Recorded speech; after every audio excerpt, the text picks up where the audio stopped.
ลอยๆจิตใจหลายอย่างทรมานหัวอกปวดหน้า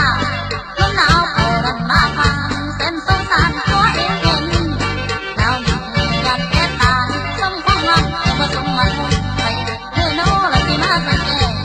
ไปแค่ละสิเห็นใจนอกฟังมาก่อนก็บ่ดีดอกไม้แต่พอขาสานาก็สิเอาดอกถ้าเดิมปีสิเอาบ่สิเอาบ่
ส่วนตังเบิ่งนี่สุดแก่แน่นอนแสนสะท้อนย้ำเมื่อเห็นเขาหัวใจของเฮาสร้างมาว่า